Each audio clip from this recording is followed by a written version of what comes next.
하루 종일 사람들에게 막 치이고 주어진 일들을 다 마치고 집으로 돌아가는 길에 이런 생각이 드시는 분들이 아마 많이 계실 겁니다.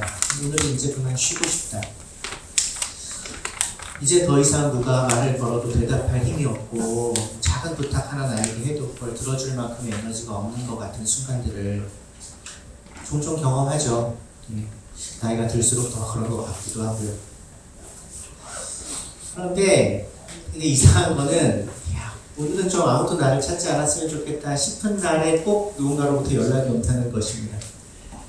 누군가가 나에게 도움을 요청하는 일들이 생겨요. 더 이상 미룰 수 없는 일들이 막 벌어지죠. 나도 쉬어야 되는데, 쉴 시간이 절실한데 나보다 어쩌면 더 절실한 필요를 가진 사람들의 이야기를 들어야 할 때가 생기죠. 어느 한쪽을 외면할 수 있으면 참 좋겠는데, 나의 육신의 어떤 피로, 그리고 그 사람의 필요, 둘 중에 하나를 외면할 수 있으면 좋겠는데 그럴 수가 없을 때가 많죠. 내 피로도 굉장히 무시하면 안 되거든요. 마음도 메마르고 몸도 망가질 수 있으니까요. 사람을 사랑하는 게 짐으로 여겨지기 시작하면 그것은 더 이상 나를 살려내는 일이 되지 않을 테니까요. 근데 반대로 누군가의 어떤 절실한 필요, 그러니까 나에게 전달되지 못하도록 내 피로만 생각해서 문을 닫아버리면 그건 또 하나님께서 우리에게 살려보려 하시는 사람은 아니겠죠. 둘 다 진짜인데, 내 피로도 진짜고 다른 사람의 필요도 진짜인데 그때 어떻게 해야 될까요? 이 두 가지가 맞부딪히는 순간이 오늘 부분에 나옵니다. 한 빈 들판에 제자들이 있습니다. 사역에 지쳐 돌아온 제자들, 쉼이 필요한 제자들, 그리고 목자 없는 양떼처럼 웅성거리고 있는 또 무리들이 등장하죠. 예수님이 그들 사이에 서 계십니다. 그리고 그들에게 식탁을 그곳에서 베푸시죠. 지친 사람이 모여있는 그 자리에 어떤 일이 일어났나? 오늘 본문 마가복음 6장 30절에서 44절까지 말씀 함께 읽도록 하겠습니다. 시작. 사도들이 예수께로 몰려와서 자기들이 한 일과 가르친 일을 다 그에게 보고하였다.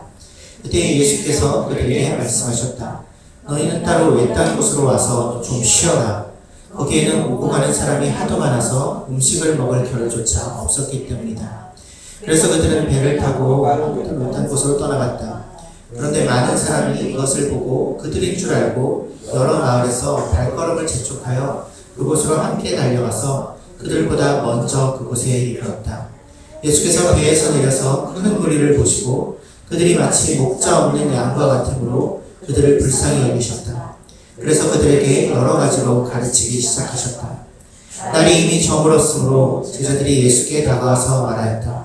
여기는 빈들이고 날도 이미 저물었습니다. 이 사람들을 해쳐 제각기 먹을 것을 사먹게 근방에 있는 농가나 마을로 보내시는 것이 좋겠습니다. 예수께서 그들에게 말씀하셨다. 너희가 그들에게 먹을 것을 주어라. 제자들이 그에게 말하였다. 그러면 우리가 가서 빵 200데나리온어치를 사다가 그들에게 먹이라는 말씀입니까? 예수께서 그들에게 말씀하셨다. 너에게 빵이 얼마나 있느냐? 가서 알아보아라.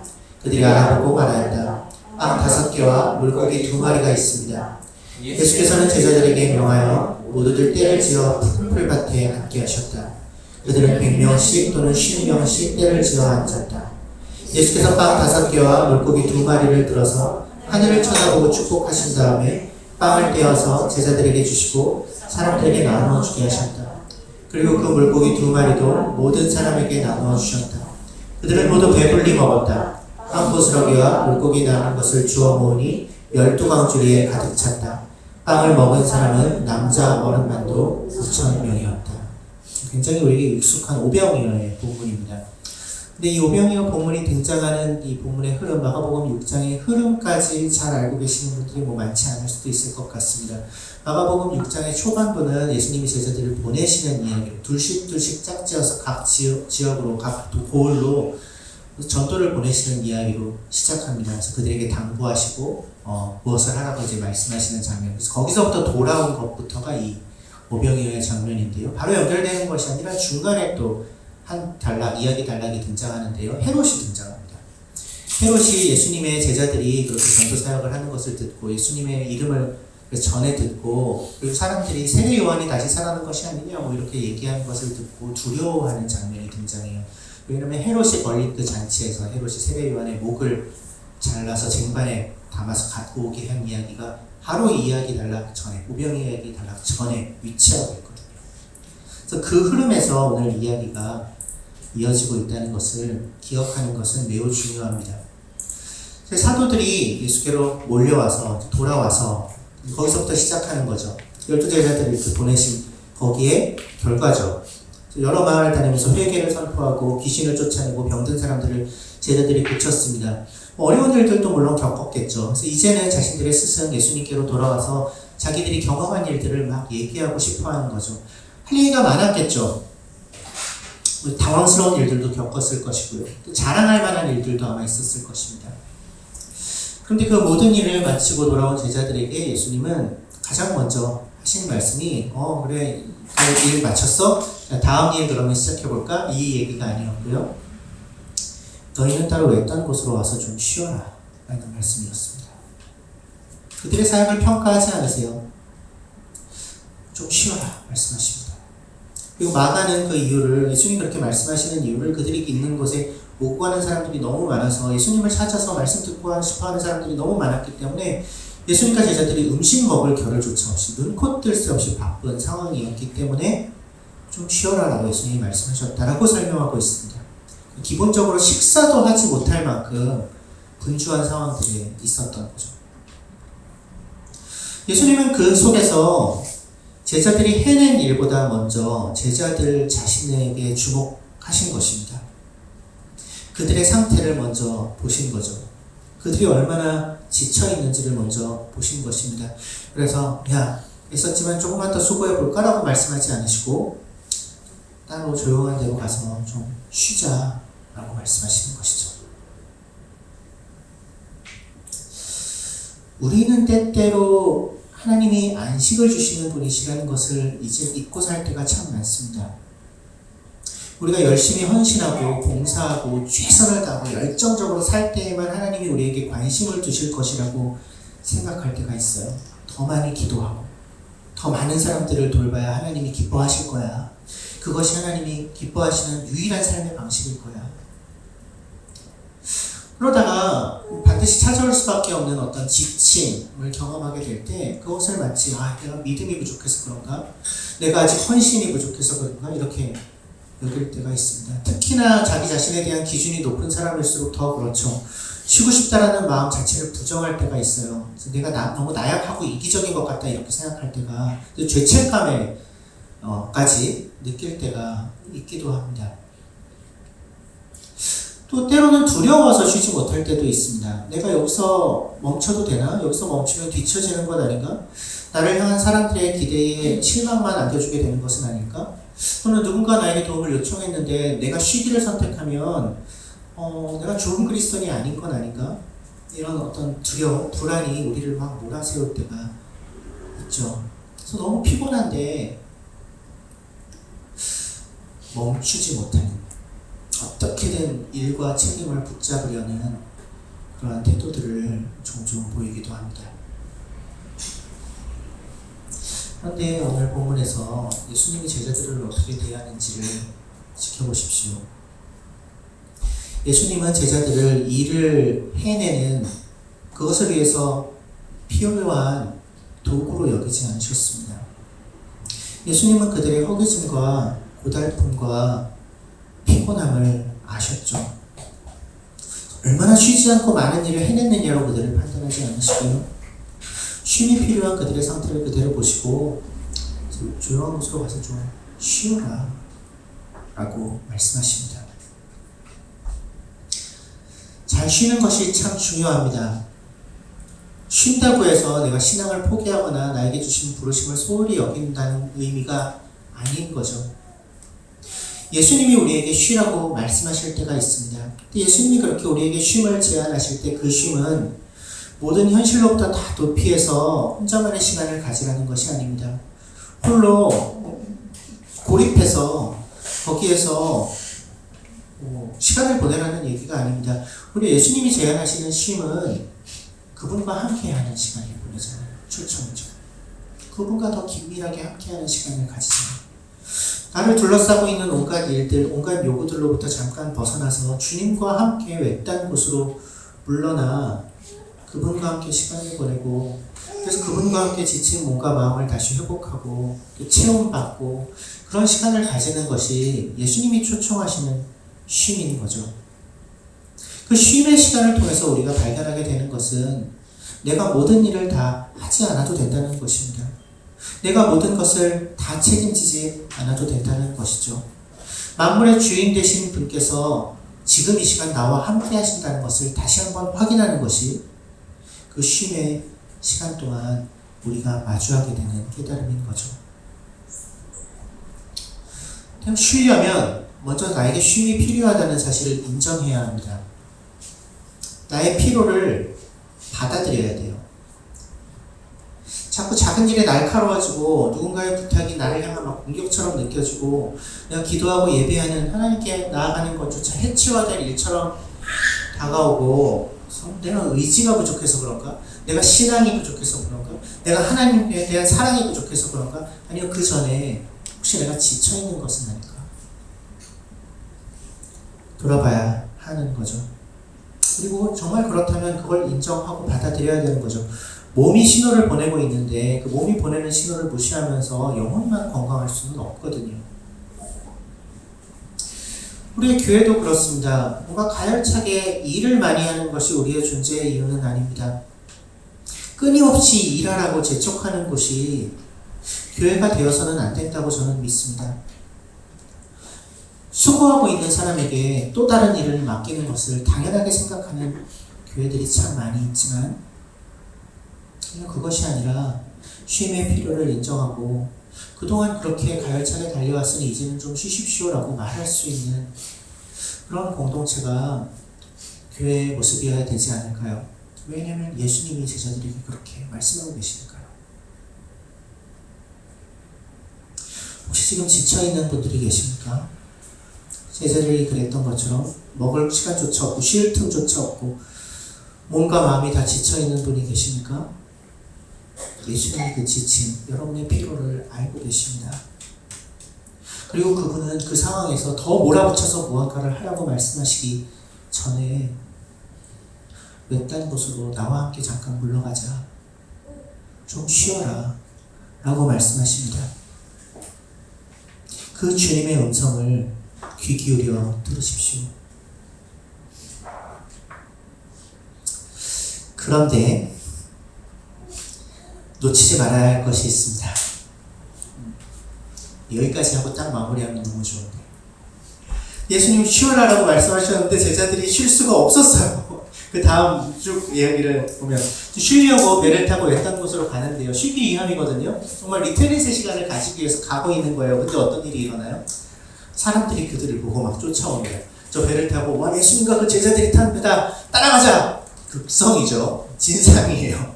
그래서 그 호수변을 뛰어가지고 막 쫓아갑니다. 절로 가는 것 같아. 우리가 먼저 가 있자. 와, 얼마나 꼴보기 싫었을까요? 제자들의 눈으로 보면. 오늘은 좀 내버려 두면 안 되냐? 이런 생각이 당연히 들었겠죠. 우리도 그랬을 것입니다. 근데 예수님은 제자들의 쉼의 필요를 보셨던 것과 똑같은 눈으로 무엇이 더 낫고 더 못하고 하는 그게 아니고 똑같은 눈으로 그 무리의 필요를 보십니다. 불쌍히 여기세요. 그래서 그 이유를 마가가 뭐라고 얘기하고 있죠? 예수님이 그들을 보시고 불쌍히 여기셨는데 그것은 그들이 목자 없는 양과 같았기 때문입니다. 목자 없는 양은 무력한 존재입니다. 어디로 가야 될지도 몰라요. 위험으로부터 보호받을 수도 없어요. 스스로 뭘 먹어야 될지 먹을 것을 찾지도 못해요. 예수님은 많은 사람이 모여있는 그 상태 자체만을 보고 계신 것이 아니고 그들 안에 있는 그 무력함을 같이 보고 계시는 거죠. 그들의 마음의 상태요. 그들에게 의지할 곳이 없다는 거예요. 그들에게 가야 할 삶의 방향을 제시해 줄 사람이 없다는 거예요. 왜냐면 그 일을 해야 되는 사람들이 그 일을 안 하고 있었거든요. 목자 없는 양이라는 표현에는 이스라엘의 구약에 기록되어 있는 이스라엘 역사 속에 전해진 오래된 이야기의 흐름이 전제되어 있습니다. 모세는 자기의 뒤를 이을 지도자가 세워지지 않으면 하나님의 백성이 목자 잃은 양과 같이 될 것을 염려했어요. 에스겔은 백성들을 돌보는 책임을 다하지 않고 자기 배만 채우는 지도자들 때문에 하나님의 양떼가 흩어졌다고 그들을 책망해요. 그러니까 예수님이 무리를 목자 없는 양처럼 보셨다는 말씀은 단순히 그들이 불쌍하다 이것만을 얘기하는 것이 아니라 그들을 돌보아야 할 책임을 하나님으로부터 부여받은 자들이 그 역할을 하지 않고 있어서 그 결과 이 백성들이 양떼처럼 목자 잃은 양떼처럼 지치고 흩어져 있는 배고파 있는 그 현실을 드러내고 계시는 이야기인 거예요. 그리고 그 모습을 보여주는 것이 바로 앞달락의 헤롯의 자칫자리의 모습인 거죠. 14절에서 29절에 그 장면이 등장합니다. 또 하나의 식탁의 장면을 보여주는 거예요. 헤롯이 자신의 생일을 맞아서 버려놓은 잔칫자리였습니다. 높은 사람들이 다 모였겠죠. 고관들, 지도자들, 갈릴리의 어떤 유지들, 힘과 권력을 가진 사람들 모두 그곳에 모여 있었습니다. 화려한 음식들이 있었겠죠. 온갖 산의 진미들이 차려져 있었겠죠. 거기에는 춤이 있었고요. 춤이 있으니까 당연히 노래도 있었을 것입니다. 호화로운 잔치였을 것이 분명합니다. 왕의 생일 잔치인데요. 근데 그 잔치 자리의 제일 마지막에는 끔찍한 장면으로 마무리되죠. 세례 요한의 목이 쟁반에 맞춰서 그 잔치자리로 들려 들어옵니다. 헤롯이 자기 체면을 지키려고 손님들 앞에서 체면을 구기지 않으려고 별로 원하지도 않았는데 약속한 게 있기 때문에 그걸 지키기 위해서 헤롯 세례 요한을 죽이고 그 목을 쟁반에 받쳐서 들고 들어옵니다. 장면, 자기의 체면 때문에 사람을 죽이는 장면이 바로 앞에 등장하고 있는 것입니다. 그런 식탁, 그런 잔치자리의 모습을 보여주고 있는 거죠. 힘 있는 사람들은 모여있지만 목자 잃고 헤매는 백성들의 고통은 아무도 돌아봐주지 않는 자리, 그 배부른 지도자들의 잔치자리, 그 바깥에 백성들이 있는 거죠. 돌봄도 잃어버리고 방향도 잃어버리고 또 길은 양과 같은 사람들이 무리를 지어 예수님을 찾아오고 있었던 것입니다. 예수님이 그걸 보신 거예요. 그러니까 그들을 귀찮아하실 수가 없으셨던 거죠. 그들이 가까이 오는 것을 막을 수가 없었던 겁니다.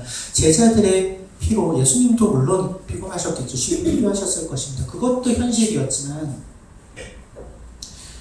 이 목자 잃은 양과 같은 무리들의 필요 또한 엄연한 현실이었기 때문에 그들을 막으실 수가 없었어요. 그래서 그들을 불쌍히 여기시며 받아들이십니다. 맞아들이십니다. 그리고 뭘 하세요? 그들에게 여러 가지를 가르치기 시작하십니다. 조금 의아하지 않나요? 이 사람들이 지쳐있고 배도 고파질 텐데 가르치는 게 정말 우선이었을까? 먼저 먹이고 시작하면 안 됐을까? 뭐 이런 생각들이 듭니다. 목자 잃은 양들에게 뭐 필요한 것들은 여러 가지가 있으니까요. 근데 예수님은 그들의 가장 중요한 필요를 먼저 보고 계시는 거죠. 그들에게 가장 필요한 것은 무엇입니까? 목자입니다. 어디로 가야 할지를 알려줄 사람. 단순히 허기만 채워줄 사람이 아니라 굶주림, 육신의 허기만 채워줄 사람이 아니라 영혼의 허기를 채워줄 수 있는 사람. 무엇을 위해 살아야 할지를 알려주고 어떤 목소리를 따라서 가야 할지를 알려주고 누구를 믿어야 할지를 보여주는 목자가 되는 존재. 그 영혼의 허기를 채워줄 존재. 그래서 여러 가지를 가르치기 시작하시는 것입니다. 더 많이 배워야 돼. 이게 아니고요. 길을 잃은 사람들에게 방향을 먼저 보여주는 것이 우선이기 때문이죠. 그것이 목자의 돌봄이기 때문입니다. 이쪽으로 가야 돼. 이 길로 가는 게 맞아. 그래야 너희가 살 수 있어. 생명을 빼앗는 헤롯의 통치와는 다른 생명을 살려내는 하나님 나라의 그 하나님의 통치가 이미 시작되었음을 그렇게 보여주신 거죠. 가르친 거. 우리에게도 그러한 허기가 있습니다. 겉으로는 자기가 맡은 일을 다 잘 해냅니다. 칭찬받아요. 필요한 것들을 다 갖추고 있어요. 너무너무 바쁘게 삽니다. 하지만 마음 깊숙한 곳으로는 이렇게 가는 것이 맞나라는 의문을 여전히 품고 있는 사람, 어디로 가야 할지 사실은 모르는, 끊임없이 무언가를 성취하고는 있는데 그것이 무엇을 위한 것인지 정확하게 알지 못하는, 왜 사는지 알지 못하는, 많은 사람들과 연결은 되어 있는데 정말 자기의 속 깊은 얘기는 마음 놓고 할 사람이 한 명도 없는, 영혼의 허기를 안고 살아가는 사람들이 우리 안에도 있죠. 그런 상태에서는 다른 사람의 필요가 보이지 않습니다. 부담일 뿐이죠. 그 사람의 어떤 표현들 뒤에 있는 마음을 볼 수 있는 마음의 여유가 없는 거죠. 대화가 길어지면 신경 쓰이는 겁니다. 먼지 집에 갈 수 있다. 내가 감당해야 될 수고가 먼저 계산이 돌아가는 거죠. 물론 우리에게 들어오는 모든 요청들, 그들의 필요에 우리가 다 응답할 수 있는 것은 아닙니다. 그걸 다 책임질 수는 없죠. 우리 한계가 있고 우리가 줄 수 있는 것은 제한되어 있으니까요. 그래서 때로는 거절이 필요할 때도 있고, 때로는 나보다 더 잘 도와줄 수 있는 다른 사람에게 연결해 줄 필요도 있지만, 그건 분명하지만, 그럼에도 불구하고 오늘 본문 속에서 예수님은 우리에게 질문을 던지고 계시는 것입니다. 너희가 보고 있는 것은 무엇이니? 제자들은 자기를 귀찮게 하는 백성들의 무리만을 보았겠지만 예수님은 그들의 마음을 보셨던 것처럼 너희는 지금 무엇을 보고 있니? 너희의 눈은 지금 어디를 향하고 있니?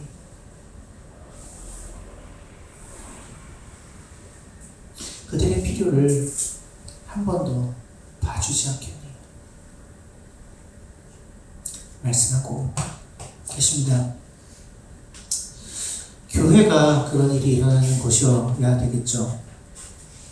나에게 이런 필요가 있어요 라는 것을 얘기할 수 있는 곳이어야 되겠죠. 숨기지 않아도 되는, 괜찮은 척해야 내 자리를 얻을 수 있는 그런 모임이 아니고, 난 방향을 잃었어요.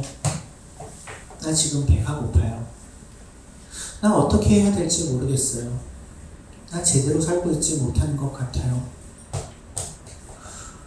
라고 정직하게 얘기해도 그냥 그 자리에서 필요한 돌봄을 받고 필요한 말씀을 듣고 하나님을 다시 붙잡을 수 있도록 하는 그러한 공동체가 교회여야 하지 않겠습니까?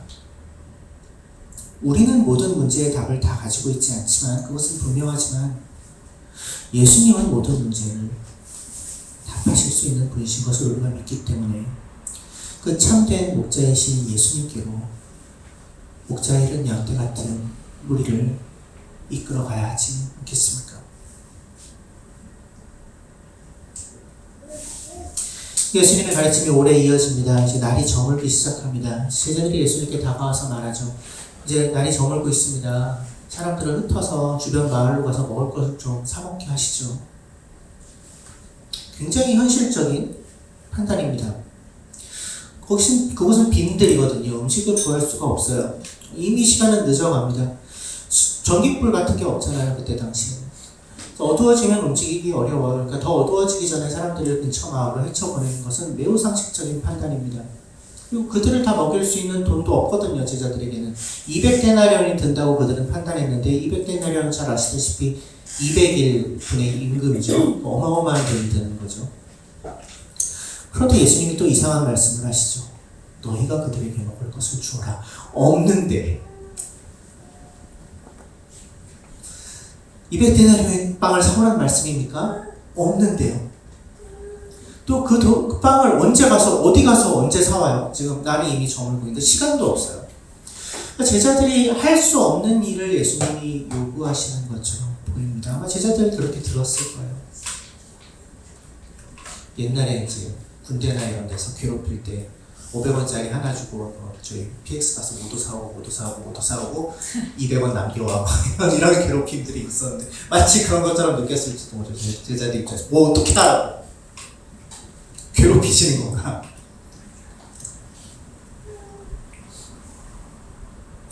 예수님이 제자들에게 없는 것을 어떻게든 해내라고, 할 수 없는 걸 어떻게든 해내라고 말씀하신 게 아니었다는 것이 뒤에 이어서 등장하죠. 너에게 빵이 얼마나 있니? 물어보십니다. 그래서 확인해 봅니다. 빵 5개와 물고기 2마리가 있네요. 너무 적어 보이는 양이죠? 한두 사람 도시락 정도 될까요? 근데 무리는 몇 명이에요? 남자만 5,000명이었대요. 성인 남자만. 너무 초라하고 그냥 일상적인 도시락에 불과한 빵 5개, 물고기 2마리. 너희가 얼만큼 가지고 있니? 라고 예수님이 물어보셨을 때 말하기도 좀 부끄러운 만큼 밖에는 없는 거예요. 예수님 포함해서 13명인데 못 먹어요. 13명이 먹을 양도 아니거든요.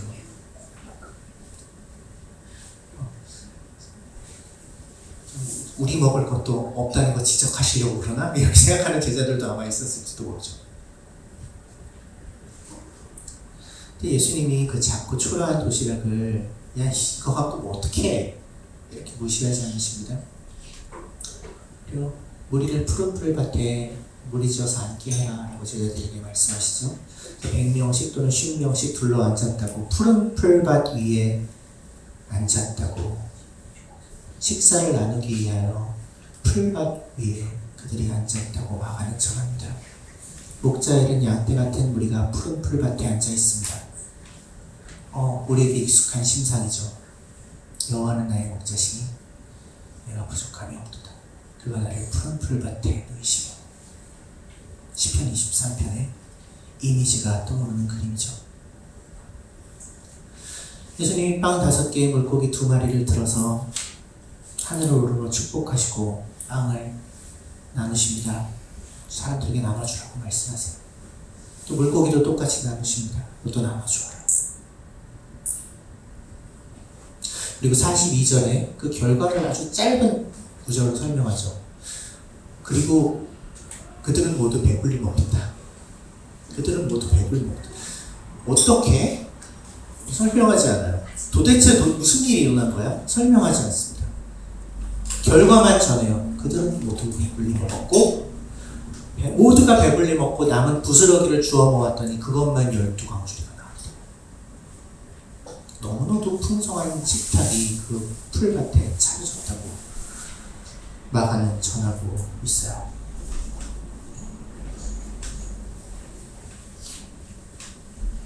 이 식탁의 주인은 누구입니까? 당연히 예수님이시죠. 사람들을 앉히시고 빵을 떡볶하여 떼어주시고 결국 모두를 먹게 하시는 분은 예수님이십니다.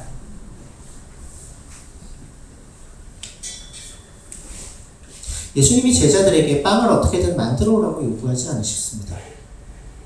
그저 그분의 손에서 그분이 나눠주시는 빵을 받아서 사람들에게 나눠주라고만 말씀하셨죠. 제자들은 스스로 빵을 만들어낸 사람들이 아니었습니다. 그들은 예수님께로부터 무언가를 받아서 그것을 나눈 사람들이었습니다. 그리고 이 행위로 예수님이 앞서 하셨던 말씀, 너희가 그들에게 먹을 것을 주어라고 말씀하신 그 말씀을 그들은 이뤄낸 것입니다. 제자들의 손을 통해서 그들이 먹었으니까, 우리가 먹었으니까. 그래서 너희가 그들에게 먹을 것을 주어라고 말씀하셨던 이 말씀은 이 필요를 너희가 다 너희 힘으로 해결해봐 라고 하신 말씀이 아니었던 거죠. 그 말씀은 내가 차리는 식탁에 참여해라. 그리고 너희에게 내가 주는 것을 나눔으로 그 식탁을 더 풍성하게 만들어라. 라는 초대였던 거죠. 우리가 열심히 섬기고 헌신하고 애쓰고 그런 것들이 우리 자신을 고갈시키고 소진시키고 번아웃되게 하지 않게 하기 위해서는 우리는 이 사실을 반드시 기억해야 합니다. 우리는 빵을 만들어낼 수 있는 사람이 아닙니다. 내가 모든 사람을 구해낼 수도 없습니다. 그렇게 생각할 때 온갖 부작용들이 일어나는 경우들을 저는 너무 많이 경험했습니다. 직간접적으로. 내가 다 해결하려고 들 때 그것은 금방 그건 불가능하다라는 결론에 이를 수밖에 없습니다. 얼마 지나지 않아서 그거는 눈에 보이는 결과로 드러나요. 그 사람은 충분히 돕지 못하는 나 자신을 정죄하게 되거나 또는 그런 능력이 없는 나에게 도움을 요청했던 그 사람을 원망하게 되거나 그러기 참 쉽습니다. 그러면 고갈되죠. 번아웃이 올 수밖에 없죠. 근데 그때 우리가 기억해야 하는 것은 우리가 빵을 만들어내는 사람이 아니라는 것입니다. 우리가 구원자가 될 수 없다는 것입니다. 우리가 누군가를 구해낼 수 없어요. 우리에겐 그런 능력이 없습니다. 우리는 식탁의 주인이 될 수 없어요. 우리는 모두를 풍성하게 먹일 수 없습니다. 200데나리온의 돈이 없어요. 식탁의 주인이 되시고 구원자가 되시고 치유자가 되시고 사람들의 몸의 허기와 마음의 허기, 영혼의 허기를 모두 채우실 수 있는 유일한 분은 예수님 뿐이죠. 우리는 아닙니다. 그러나 그 얘기가 그러니까 예수님이 다 하실 거니까 아무것도 하지 않아도 되라고 얘기하는 것이 아니죠. 제자들의 역할이 있었잖아요. 제자들에게 무리를 그냥 흩어보내라고 말씀하시지도 않으셨고요. 예수님이 여러 가지를 요청하시죠. 너희에게 무엇이 있는지를 알아봐라 요청하십니다. 예수님이 때로 우리에게도 그런 요청을 하십니다. 너 무엇을 가지고 있니? 그때마다 그분께 가지고 나아갈 수 있는 것은 너무나도 부끄러운 것들 뿐이죠. 빵 5개와 물고기 2마리밖에 없는데요.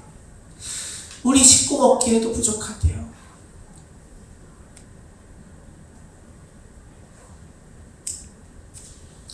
하지만 중요한 것은 그것이 있다는 것입니다. 그것은 매우 작은 것일 수 있죠. 지쳐있는 사람들의 이야기를 들어줄 수 있는 한 시간을 내는 것일 수도 있고요. 혼자 밥을 먹는 외로워하는 사람들과 같이 나눈 밥 한 끼일 수도 있고요. 또 실제적인 어려움을 겪고 있는 사람들에게 그 순간을 모면할 수 있도록 돕는 작은 어떤 수고, 작은 지정, 이런 것들일 수도 있고요. 내가 그 문제를 해결해 줄 수는 없지만 그래도 같이 기도하고 함께 예수 그리스도께로 나아가고 적절한 도움을 그분이 주실 수 있도록 함께 수고하는, 씨름하는 그 일일 수도 있겠고요. 그래서 그의 모든 허기를 내가 채울 수는 없지만 내가 가진 것으로 그 일을 할 수는 없지만 예수님의 그 질문에는 응답할 수 있는 것입니다. 너희가 얼마나 가지고 있니?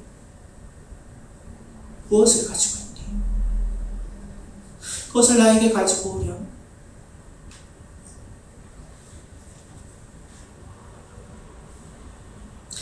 그리고 그분이 다시 더 풍성한 것을 우리에게 주시는 것을 경험할 때 우리는 비로소 그분으로부터 받은 것을 나누는 삶을 시작할 수 있는 거죠. 제자들이 무엇으로 사람들에게 나누어 주었는지를 기억하십시오. 그들의 물론 그 빵 5개 물고기 2마리 애초에 근원을 따지면 물론 그들이 가지고 있었던 것이지만 그것을 나눈 것이 아니었습니다. 먼저 예수님께 드렸고 예수님이 그들에게 돌려주신 것을 그분으로부터 받은 것을 나눈 것이었습니다. 예수님께 받은 것을 나눈 것이었죠. 예수님께 받지 않고서는 나눌 수가 없습니다. 예수님의 식탁에서 먹고 마시고 누리는 일을 하지 않는 사람들이 다른 사람들을 먹일 수 없어요.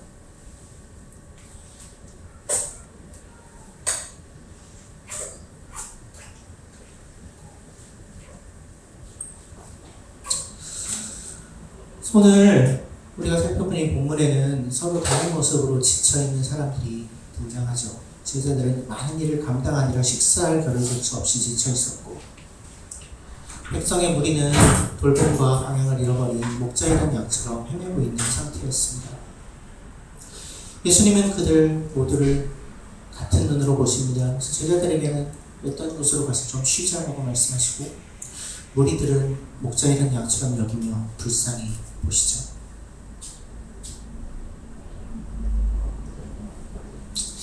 오늘 말씀을 어떻게 적용할까? 아무리 지쳐도 먼저 다른 사람을 위해서 움직여야 되겠구나 이렇게 적용하시면 안 될 것 같아요. 너희 외딴 곳으로 가서 쉬자라고 말씀하신 예수님의 마음을 무시하는 거가 될 거거든요. 반대로 내가 지쳤으니까 내가 회복되는 게 먼저지 그러고 다른 사람의 필요를 돌아볼 필요 없어 이렇게 해서도 안 되겠죠. 예수님이 제자들의 피로함을 그대로 보셨지만 백성들의 무리의 목자 없이 헤매는 무리의 필요를 외면하지 않으셨으니까요. 뭐 어쩌라고? 몰라요. 여러분들이 각자의 삶에서 선택하셔야 되는 영역들이 분명히 있겠죠. 하지만 우리가 기억해야 하는 것은 쉼과 사랑을 베푸는 일이 항상 서로 상반되는 것은 아니라는 것입니다. 그 두 가지 모두 공통점이 있어요. 어떤 공통점이 있습니까? 쉴 때도 그리고 누군가에게 나눌 때도 우리는 그 두 상황 모두에서 내가 모든 것을 책임지는 사람이 아니라는 사실을 확인합니다. 그것을 발견할 수 있는 자리라는 면에서 공통점이 있어요.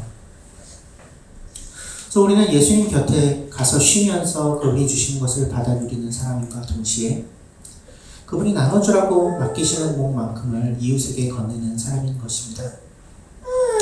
내 힘으로 끝없이 버텨야만 하는 그런 사람도 아니고 나의 안전과 나의 평안을 지키기 위해 계속해서 사람을 밀어내는 것이 마땅한 그런 사람도 아닌 것입니다. 중요한 것은 내가 어느 자리에 서 있는지를 정직하게 보는 것입니다.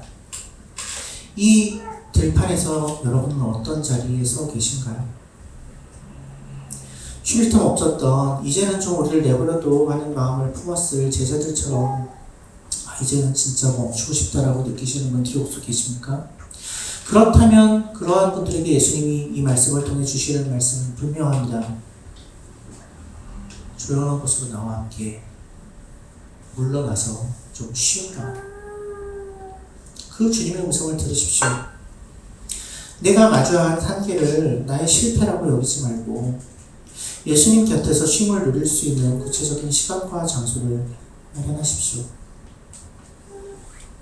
또 목자 잃은 양처럼 헤매고 있는 우리와 같은 자리에 서 있는 분들이 혹시 계십니까? 어디로 가야 할지 몰라서 이리저리 방황하다가 지쳐있는 분들이 계신가요? 그것들을 다 정돈하고 내가 어떻게 살아야 될지 이제는 알겠어 해야만 예수님 식탁에 앉을 수 있는 것이 아닙니다. 방향을 잃고 배고픈 목자 잃은 양과 같은 모습으로 그분께로 갈 수 있습니다. 예수님이 절대로 여러분은 귀찮게 여기지 않으십니다.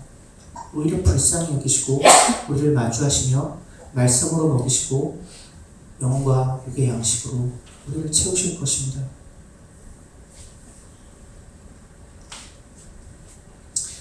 제자들의 자리에 서서 하지만 지쳐있는 채로 누군가를 쟤는 이제 여기까지다. 보내야 돼. 흩어보내야 돼. 내가 줄 수 있는 게 없고 이제 먹을 거 알아서 찾아 먹게 그냥 보내야 돼. 혹시 그런 마음으로 누군가를 보고 있는 그 자리에 서 있는 분이 혹시 계시지는 않습니까? 그런 이들에게는 예수님께 하시는 말씀은 분명하겠죠. 내가 그를 어떤 눈으로 보는지를 너도 함께 봤으면 좋겠다 말씀하실 것입니다.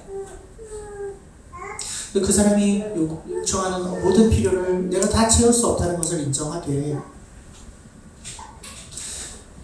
그런데 너에게 무엇이 있니?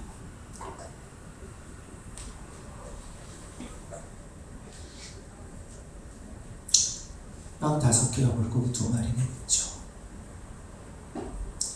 오늘 나 먹을 만큼의 일용할 양식 정도는 나에게 있죠. 그걸로 그 사람의 문제를 다 해결해 줄 수 없고 그걸로 그 사람의 필요를 다 채워줄 수 없지만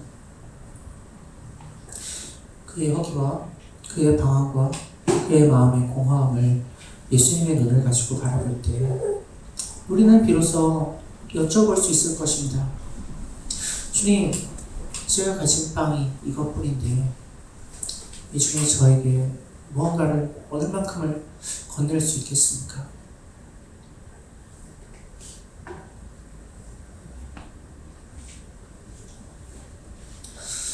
이번 한 주 우리가 삶을 살아가면서 피로하다는 것을 인정하지 않고 그걸 감추려고만 애쓰면서 막 자신을 몰아세우는 선택을 하지 않기를 바라요. 예수님이 우리에게 쉬라고 하시는 음성을 듣기를 원합니다. 예수님 곁에서 잠시 멈추고 나는 혹시 돌봄이 필요하다는 것을 인정할 수 있었으면 좋겠어요. 동시에 내 곁에 지쳐있는 또 다른 누군가를 그냥 지나치지도 않을 수 있었으면 좋겠습니다. 뭐 거창한 답을 줄 수 없고 대단한 것을 해줄 수는 없지만 우리에게 있는 빵 5개, 물고기 2마리 그것을 가지고 주님 앞에 먼저 나아가서 그것을 어떻게 나누려고 하시는 그분의 구체적인 음성을 듣고 나누는 선택들을 그렇게 예수님의 식탁에서 받은 사랑과 위로와 풍족함을 건네는 그런 선택들을 할 수 있기를 간절히 바라요. 빈들을 식탁으로 바꾸셨던 풍성한 식탁으로 바꾸셨던 예수께서 지친 우리를 먹이시고 채우시고 우리의 부족한 무언가를 통해 또 다른 지친 이웃을 먹여가시는 일에 우리가 참여하는 그러한 삶으로 우리의 삶이 한 걸음 한 걸음 나아갈 수 있게 되기를 간절히 소망합니다. 잠시 침묵하겠습니다.